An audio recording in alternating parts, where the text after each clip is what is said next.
Political frustration में राहुल गांधी का मोदी के प्रति विष देश के प्रति अपमान में परिवर्तित हो चुका है. He abused and accused Modi in parliament but could not verify his own state. Gandhi खानदान के आदेश पर महामहिम द्रौपदी मुर्मू जी का अपमान कांग्रेस के नेतृत्व ने किया. Political psychosis of Rahul Gandhi is on full display.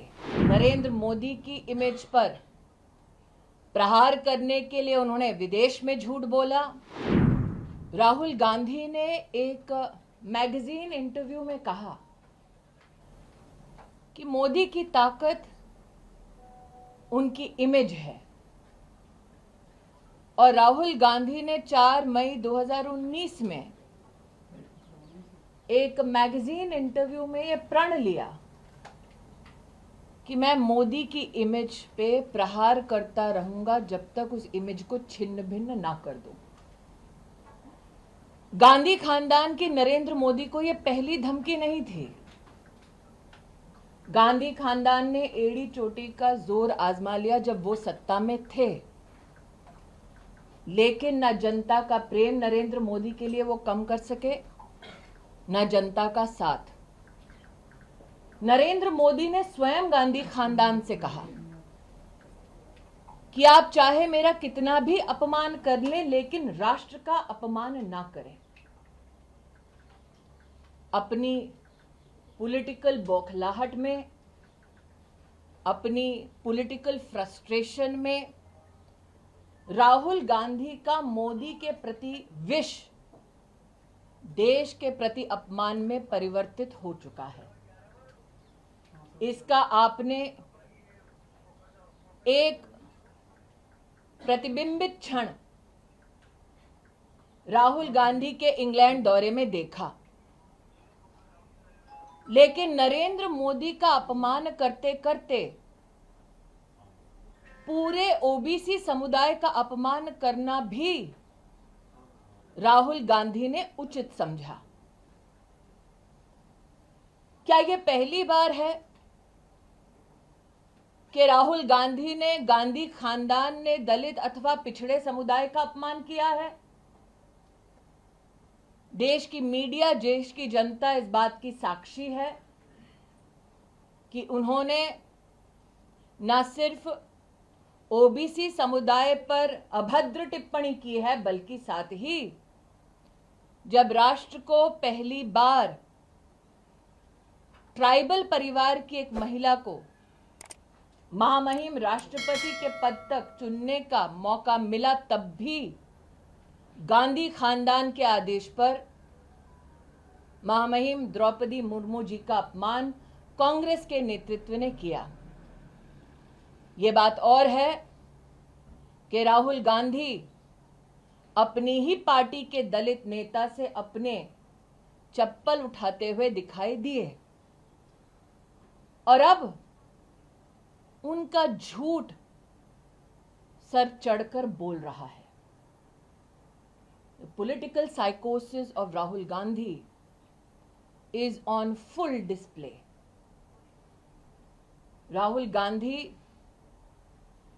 4 मई 2019 के अपने वक्तव्य पर खरे उतरने का प्रयास कर रहे हैं. नरेंद्र मोदी की इमेज पर प्रहार करने के लिए उन्होंने विदेश में झूठ बोला, देश में झूठ बोला, देश की संसद में झूठ बोला और संसद के अपने भाषण में जो झूठ बोला उसको पूरे देश ने सुना.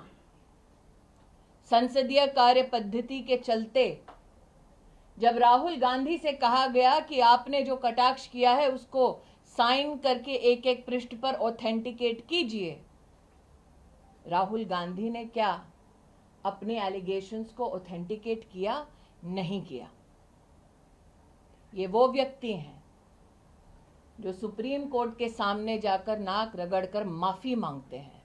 Ladies and gentleman, on 4th May 2019,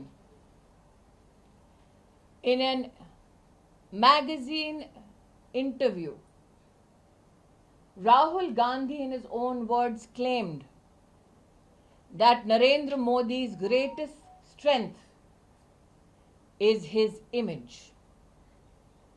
Rahul Gandhi has publicly claimed that he will attack Narendra Modi and rip his image apart. This is not the first time that someone from the Gandhi family threatened Narendra Modi. If we look at the history of the UPA, by hook and by crook, the Gandhi family tried their best to ensure that their arrogant challenge of punishing Narendra Modi for his leadership capacities to deliver development is punished. But what the Gandhi Khandan could not stop was the support of the people of India for the development politics of Narendra Modi. Narendra Modi accepted this challenge with only one request, that while the Gandhi family can attack him, this attack should not translate into an attack on the nation state. But such is the political frustration of Rahul Gandhi that a promise he made to a newspaper and a magazine could not be fructified, and hence he continued with his tirade. Like I said, the political psychosis of Rahul Gandhi is at full display. He abused and accused Modi in parliament, but could not verify his own statement by authenticating it with his own signature. This gentleman who claims false bravado in a press conference by abusing journalists went scurrying to the Supreme Court begging with an apology. That Rahul Gandhi has been convicted by a court for not abusing an individual but an OBC community is known to every citizen of our country. But is this the first time that Rahul Gandhi and his family have abused people, citizens from backward communities or tribal communities for that matter? The media, the citizens of our country saw Rahul Gandhi's political arrogance at display when a Dalit leader of the Congress party was made to pick up Rahul Gandhi's footwear. Everybody knows that when the Bharatiya Janata Party proposed the name of Srimati Draupadi Murmu, belonging to a poor tribal family, as the contender for the President of India, it is then that the Congress leadership, under the tutelage of the Gandhi family, unleashed vile attacks on Draupadi Murmu ji. So Rahul Gandhi, your promise on the 4th of May 2019 to a magazine editor that you will rip Modi's image apart is a promise that shall remain unfulfilled. Because Narendra Modi's greatest strength is the people of India. That Rahul Gandhi could not develop the humility to beg the forgiveness of the OBC community in our country is just another manifestation of a political arrogance called the Gandhi family.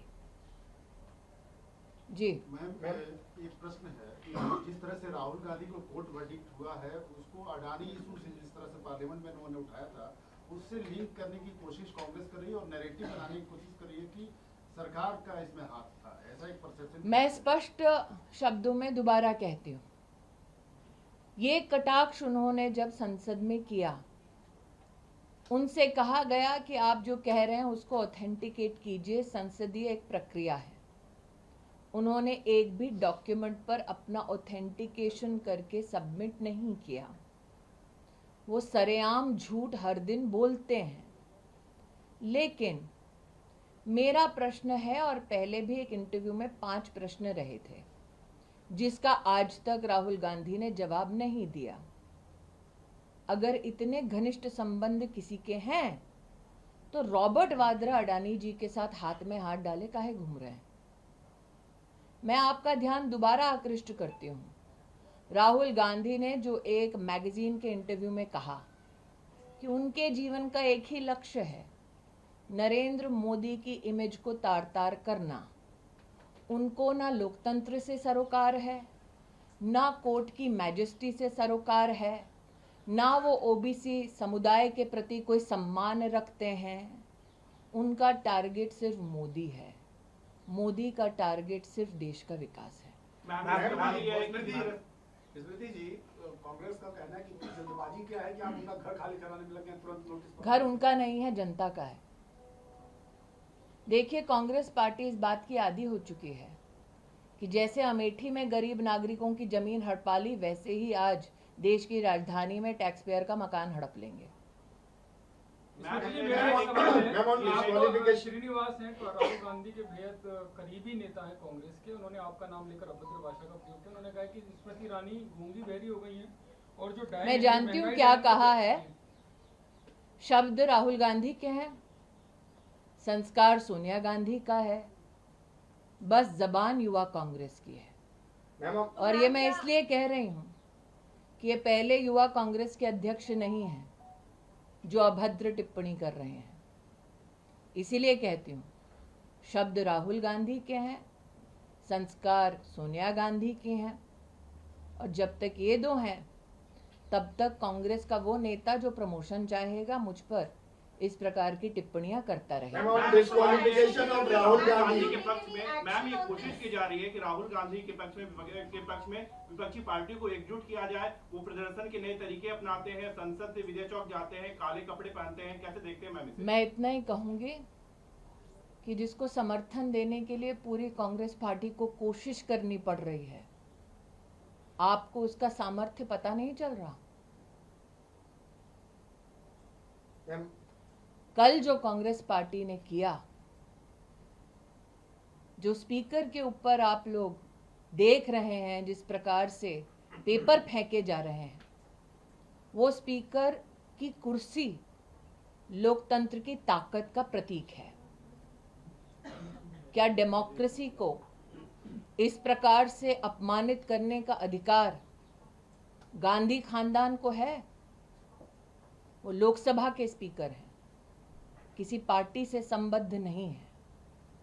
वो कुर्सी जिसे हम लोकतंत्र का मंदिर कहते हैं, उस मंदिर की सबसे वरिष्ठ पीठ है। Ma'am, on disqualification of Rahul Gandhi, Vedant Patel of the US Department has said that I think the appropriate response will be given by the MEA, but it is intriguing for me that if you look back at Rahul Gandhi's position in England, appealing to powers across the world to intervene in India, I hope MEA can give a response to this which is to your satisfaction. But this statement compels me to reflect on Rahul Gandhi's position, where he implored that every nation in the world should intervene in Indian democracy. Ma'am, yesterday Congress party leaders were wearing black clothes and all the opposition leaders came out. They had Narendra भाई ने कहा ना कि जब प्रगति बहुत होती है तो कहीं ना कहीं काला टीका लगना जरूरी है।